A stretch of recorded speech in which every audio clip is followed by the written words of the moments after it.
welcome to another edition of the Science Talks with UNU-EHS. My name is Austin. I'm with the communications team here at UNU-EHS, and I am sitting with Moritz Weigel, a team lead in the technology subdivision of the UNFCCC, and we're here to talk a little bit about AI and climate. So my first question to you would be, why is it important to talk about AI in a climate context? Thank you for having me, Austin. I think talking about AI in the climate context, many reasons for why that is important. Let me maybe highlight three. So first, it is very important to talk about AI in the climate context to recognize that AI for climate action really is like a double-edged sword. So on the one hand, it provides tremendous opportunities for reducing greenhouse gas emissions, increasing resilience to the adverse impacts of climate change. But then on the other hand, we also know that AI has potentially a very large direct and also indirect carbon footprint. So I think that's one. And then secondly, I think it's very important to talk about AI in the climate context to realize that AI is actually not and cannot be a silver bullet to the climate crisis. So of course there are very promising applications, and there are many ways in which AI can increase the effectiveness and the efficiency of climate technologies. For example, if you look at increasing the accuracy of prediction of extreme weather events, of disasters, which is important and can save lives. On the mitigation side, if you look at integration or also generation of power from renewable sources, surely AI can play an important role there. But if you look at it in a more broader view, and this paradigm shift that we really need as humanity to move towards low emission, climate resilient development across all sectors and in all countries, that is something that AI alone will not be able to do. So it's important, I think, to recognize that, putting it into perspective. And then thirdly, also in terms of putting things into perspective, any global discussion on AI for climate action needs to recognize that countries are at very different starting points when it comes to the use of AI. So that needs to be part and parcel of any global level conversation on that topic. Great. I think that's a great answer. I think we see this sort of double-edged sword, this sort of reality with AI. It's not a silver bullet solution, as you say, but there is tremendous opportunity to sort of boost climate action. That's great. So my second question then for you would be, why is the UNFCCC interested in it? Well, from a UNFCCC Secretariat perspective, we very much look at it from the work that we are doing in support of the UNFCCC Technology Executive Committee. So what happened at the last UN Climate Change Conference in Dubai last December was that countries that are parties to this UN Framework Convention on Climate Change and the Paris Agreement, they decided to give a mandate to this Technology Executive Committee to implement an initiative on AI for climate action. And that initiative focuses very much on looking at both opportunities but also risks and challenges in the context of developing countries, specifically least developed countries and small island developing states. So that's kind of the context that in short, the TEC, so that Technology Executive Committee, is implementing that initiative, is looking at the work on AI, and we as a Secretariat, we also provide the Secretariat to the work of the TEC. So we're basically guided by that mandate and that decision and how the TEC is taking that topic forward.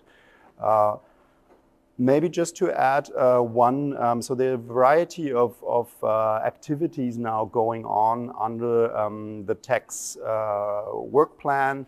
under this initiative. And specifically, one thing that I wanted to highlight is the AI Innovation Grant Challenge that the tech has launched in partnership with Enterprise Neurosystem. And we are also supporting as a UNFCCC Secretariat.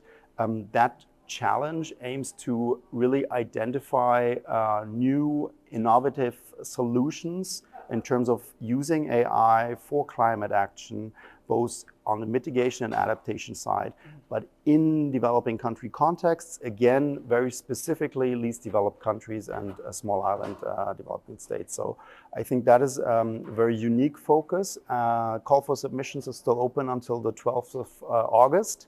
Maybe we can put a little link to that video here. It can be found on the URL is enter.innovationgrantchallenge.ai. So for anyone who wants to join that, that's the address. Great. No, that's great to know. Also, as well about the UNFCCC's work on AI and why it's so imperative for you guys. I think again, you hit on the developing context. I think that's great. And as well, if you're interested in this challenge, please, and you're watching, please go check it out. And so we'll end with one more question. And I imagine some reoccurring themes from the previous answers will be there, but that is great. So what are some challenges and opportunities to perhaps integrate AI into climate strategies? Well, I think on the opportunity side, those are kind of obvious. So there is this opportunity that AI offers. So I think first and foremost to making the use of variety of climate technology solutions more effective and efficient.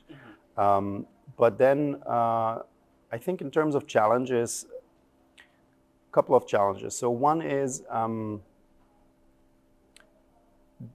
it will very much depend on the country context. So countries will have to look at that in very different ways in line with their specific context. And that comes a little bit back to the argument on the readiness to use AI for climate action. So questions around data availability. Data is the starting point for any AI-powered solution. Without data, there is no AI for climate action. So I think that's important. And countries, of course, have very, very different starting points. And then it also really depends on the national development priorities, on the different sectors. So I think also it's impossible, it's probably difficult to look at it from a national level. You really need to go down to the sectorial level and then even to the specific technology solutions when you want to think about in which area can I use AI for enhancing my climate action, and how do I do this? And then in terms of planning or strategies, what would it translate in terms of emission reduction or increase of resilience, and how do I measure that? So I think one of the challenges is that we're still in many of those areas or applications at a relative early stage. So there's little references that can be built on in terms of solid data to also facilitate a planning process or the measuring in terms of then in what type of emission reductions that would result, or on the adaptation side, what are the results expected.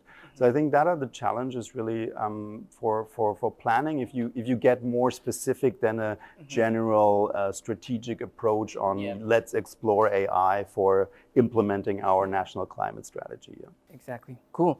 I think that's also very insightful if you think about it. We tend to hear these discussions about AI, and it sometimes seems so broad, but it's actually very, very nuanced. And in the way we want to apply it needs to be for certain things, as you say. So resilience, mitigation, adaptation, and working it into those levels, I think it seems to be the big challenge. And then, of course, I think the message that you've also conveyed here that's been hammered home for me is that not all countries are on the same starting point. So that is something that we ought to recognize as we continue these discussions on AI and climate. So with that, I think we'll end it here. Thank you so much for your time, Moritz. Thank you, Truly Austin. appreciate it. Pleasure. Thank you. And we look forward to bringing some more science talks. Thank you.